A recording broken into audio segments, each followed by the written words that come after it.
एक रिसर्च के अकॉर्डिंग सदगुरु की नेटवर्थ $55 मिलियन है, जो इंडियन रुपीज में 450 करोड़ होते हैं and he is in the list of top 50 most powerful person in the country. लेकिन एक मिनट, वो तो एक साधु है ना, तो उनके पास इतना पावर, इतना पैसा आया कहाँ से? क्या वो सच में एक साधु है या कुछ और? एक रिसर्च के अकॉर्डिंग सदगुरु की ईशा फाउंडेशन हर दिन 1.35 लाख रुपीज खर्च करती है फेसबुक एंड इंस्टाग्राम एड्स पे, जो उन्हें हिंदुस्तान का सबसे ज्यादा एड स्पेंडर बनाता है। आखिर क्यों एक साधु इतना पैसा खर्च करेगा एड्स चलाने में? और अगर वो इतना पैसा खर्च कर रहे हैं तो आखिर वो किस चीज का एड चलाते हैं और वो क्या बेचते हैं, जिससे आज उनकी नेटवर्थ 450 करोड़ से भी ज्यादा हो गई है? तो चलिए जानते हैं कि सदगुरु वाकई में एक साधु है या फिर कुछ और भी है। हमने इस वीडियो को चैप्टर वाइज डिवाइड किया है और लास्ट चैप्टर को तो आप बिल्कुल भी मिस नहीं कर सकते।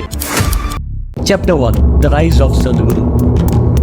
सितंबर 1957 कर्नाटक के मैसूर में एक आंखों के डॉक्टर के घर पे जन्म हुआ एक अनोखे बच्चे जग्गी वासुदेव का, जिसे आज हम सदगुरु के नाम से जानते हैं। जग्गी वासुदेव बचपन से ही थोड़े अजीब थे। वो और बच्चों से बिल्कुल अलग थे। अगर वो एक पेड़ के पत्ते को देखते थे तो वो उसको घंटों तक देखते रहते थे। अगर वो अंधेरे को देखते थे तो वो घंटों अंधेरे को ही देखते रहते थे। उन्होंने 11 साल से ही योगा करना स्टार्ट कर दिया, जो उन्होंने अपने गुरु श्री राघवेंद्र राव से सीखा। और कॉलेज खत्म करने के बाद उन्होंने पोल्ट्री फार्म का बिजनेस स्टार्ट किया और देखते ही देखते उन्होंने 6 बिजनेस बना लिए, जिसमें brick making, water filtration, snake catching, farming, construction and poultry farm जैसे बिजनेस थे and he was very successful. लेकिन जब वो 25 साल के हुए तो एक दिन वो मैसूर के चामुंडी ही गए और वहाँ जाकर आंख बंद करके बैठ गए। इन्हें लगा कि वो बस 10 से 15 मिनट ही बैठे होंगे, लेकिन वो 4.5 घंटे से वहीं बैठे थे। इन्होंने अपनी 2009 के टेड टॉक्स में बताया था कि एक बार ये एक जगह पे बैठे हुए थे और इन्हें लगा कि बस 25 से 30 मिनट हुए होंगे, लेकिन वो 13 दिन से वहीं बैठे हुए थे। वहाँ भीड़ इकट्ठा हो गई और इनके गले में मालाएं थी। लोग इनके पैर छू रहे थे और इनसे कई तरह के सवाल पूछने लगे। जब मैं एक जगह पर बैठा हुआ था, मैंने वाकई सोचा कि लगभग 25 से 30 मिनट हुए होंगे, लेकिन जब मैं अपनी सामान्य चेतना में आया तो 13 दिन बीत चुके थे। मैं वहीं का वहीं बैठा था। और भारत ऐसा देश है कि वहाँ भीड़ इकट्ठा हो गई। मेरे गले में मालाएं थी, लोग मेरे पैर छूने लगे। कोई जानना चाहता था उनके बिजनेस का क्या होगा, कोई जानना चाहता था उसकी बेटी की शादी कब होगी। एक टाइम इनके लाइफ में ऐसा आया कि ये अस्थमा के पेशेंट थे एंड इनके पैर भी टूटे हुए थे। ये सोचकर आंख बंद करके बैठ गए कि अगर सब कुछ इनके अंदर है और सब कुछ में मैं ही हूँ, तो मैं अपनी प्रॉब्लम्स को अंदर से क्यों नहीं ठीक कर सकता। और 1 घंटे से ज्यादा देर तक वो वहीं बैठे रहे और जब वो उठे तो इन्होंने देखा कि इनका अस्थमा हमेशा के लिए जा चुका था और इनका पैर भी ठीक हो चुका था और लोगों को ये कला सिखानी शुरू की। उस समय मुझे लगा कि अगर इस शरीर को बनाने वाला इसके अंदर है, तो ऐसा क्यों है कि मैं इसे अंदर से ठीक नहीं कर सकता।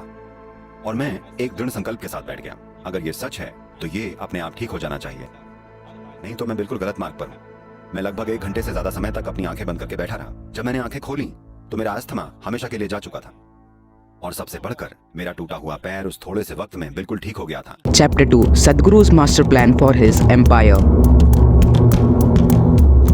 1992 में सदगुरु एक नॉन प्रॉफिटेबल ऑर्गेनाइजेशन स्टार्ट करते हैं जिसका नाम है ईशा फाउंडेशन। ये एक स्पिरिचुअल ऑर्गेनाइजेशन है जो कई सारे प्रोग्राम्स करवाती है और योगा ऑफर करती है ईशा योगा के नाम से। इन्होंने 1996 में इंडियन हॉकी टीम के लिए योगा कोर्स कंडक्ट किया और यही नहीं, ईशा फाउंडेशन ने यूनाइटेड स्टेट्स में भी अपने योगा प्रोग्राम स्टार्ट किए हैं। और तो और ये तमिलनाडु के लाइफ टाइम प्रिजनर्स को भी योगा क्लासेस देते हैं। और ये सारा कुछ मैनेज करने के लिए कोई एम्प्लॉय नहीं बल्कि ईशा फाउंडेशन के 5000 से ज्यादा वॉलंटियर्स हैं जो ये सब फ्री में मैनेज करते हैं। सदगुरु ने 2008 में एक तमिल शो में तमिल सेलिब्रिटीज के साथ स्पिरिचुअलिटी और सोशल इश्यूज के बारे में बात करना स्टार्ट किया, जिससे उनकी तमिल एक्टर्स के साथ तो अच्छी बॉन्डिंग हुई ही, साथ ही साथ वो और ज्यादा पॉपुलर हो गए। फिर 2010 में ईशा फाउंडेशन ने एक शो लॉन्च किया, in conversation with the mystic, जिसका कॉन्सेप्ट सेम था, लेकिन इस बार वो बॉलीवुड सेलिब्रिटीज के साथ इस शो पे स्पिरिचुअलिटी की बात कर रहे थे और इनकी पॉपुलैरिटी और बढ़ने लगी। लेकिन आज का यूथ टीवी पे नहीं बल्कि YouTube पे है, तो सदगुरु यहाँ भी आ गए और आज YouTube पे इनके कई चैनल्स है जो मल्टीपल लैंग्वेजेस में हैं और इनके चैनल पे एक साल में 3.51 बिलियन व्यूज आते हैं। इससे आप अंदाजा लगा सकते हैं कि सदगुरु कितने पॉपुलर हैं और आज कितने लोग इन्हें फॉलो करते हैं। सदगुरु बचपन से ही नेचर लवर है, तो ऐसा तो हो ही नहीं सकता कि वो नेचर के लिए कुछ ना करे। इन्होंने कई सारे एनवायरमेंटल प्रोजेक्ट्स किए जिसमें rally for reverse, Kaveri calling and save soil जैसे कैंपेन शामिल है, जिसमें से सेव सॉइल इनका लेटेस्ट कैंपेन था जो सॉइल क्राइसिस के बारे में था। था, जिसमें इन्होंने पूरी 100 दिन की लंदन से इंडिया तक मोटरसाइकिल जर्नी की, जिस जर्नी का नाम था जर्नी टू सेव सॉइल। और इन सब चीजों से वर्ल्ड में इनकी एक पॉजिटिव इमेज बिल्ड हुई, इनकी एक ब्रांड वैल्यू बनी। और शायद आपको अंदाजा भी नहीं होगा सद्गुरु कितने बड़े ब्रांड बन चुके हैं कि लोग बस इनके साथ टाइम स्पेंड करने के लिए मिलियंस खर्च करने के लिए तैयार है। और इतनी बड़ी ब्रांड वैल्यू को सद्गुरु अपने बिजनेस में बहुत अच्छे से यूज कर रहे हैं।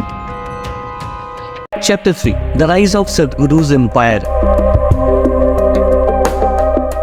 सदगुरु आज मल्टीपल बिजनेसेस रन कर रहे हैं और उन्हें बहुत सारे जगहों से पैसे आते हैं। मैं एक एक करके बताता हूँ कि उन्हें कहाँ से कितने पैसे आते हैं। का सबसे ज्यादा रेवेन्यू डोनेशन से आता है। जैसे 2018 में ईसा फाउंडेशन ने 56 करोड़ का रेवेन्यू किया, जिसमें से 35 करोड़ सिर्फ और सिर्फ इन्हें डोनेशन से मिला। और 2020 में ईसा फाउंडेशन का रेवेन्यू डबल हो गया, मतलब कि 120 करोड़ हो गया। ईसा फाउंडेशन की एक सब्सिडरी कंपनी है जिसका नाम है ईसा बिजनेस प्राइवेट लिमिटेड, जिसमें वो फूड, योगा एसेसरीज और भी बहुत कुछ सेल करते हैं और साल का 100 करोड़ से भी ज्यादा का रेवेन्यू जनरेट करते हैं। और ये कंपनी रियल एस्टेट और ऑर्गेनिक फूड्स के बिजनेस में भी है। 2010 में ईसा फाउंडेशन ने जो शो स्टार्ट किया था वो टिकटेड होते थे, मतलब कि लोग टिकट लेकर शो में जाते थे, जिससे ईसा फाउंडेशन को लाखों का प्रॉफिट हुआ। ईसा फाउंडेशन के बहुत सारे योगा प्रोग्राम्स हैं जिसका चार्ज लगभग 2000 से 20,000 तक होते हैं, जिसे अभी तक लाखों लोग अटेंड कर चुके हैं। और जैसे ही आप एक प्रोग्राम लेते हैं फिर आपको दूसरा सजेस्ट किया जाता है और इनसे इनका काफी अच्छा खासा रेवेन्यू जनरेट होता है। ये कई सारे इवेंट्स भी ऑर्गेनाइज करते हैं, जैसे इनका एक इवेंट है ईसा इनसाइट फॉर बिजनेसमैन, जिसमें वो एक इंडिविजुअल से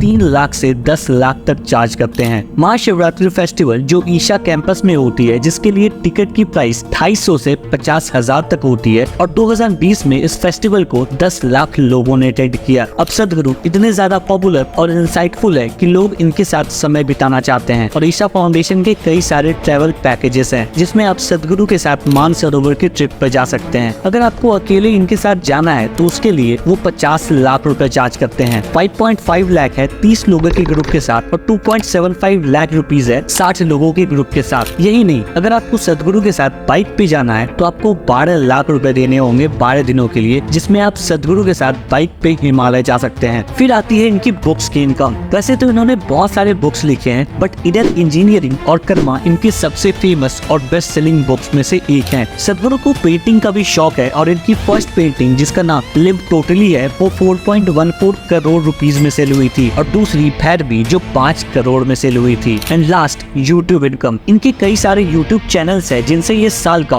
35 से 40 लाख रुपए कमाते हैं, लेकिन वो सारा पैसा लोगों की हेल्प में लगा रहे हैं, ना कि खुद पे खर्च कर रहे हैं। इन्होंने कई सारे yoga centres and meditation centres बनाए हैं एंड ये यूथ को काफी सही डायरेक्शन दिखा रहे हैं। सदगुरु आज हम सब की आइडल हैं और उन्हें 2017 में उनके अच्छे कामों के लिए पद्म विभूषण दिया गया था। आई होप ये वीडियो आपको अच्छी लगी होगी। अगर ये वीडियो आपको अच्छी लगी है तो इस वीडियो को लाइक जरूर कीजिएगा, शेयर कीजिएगा अपने दोस्तों के साथ। मिलते हैं नेक्स्ट वीडियो में। जय हिंद।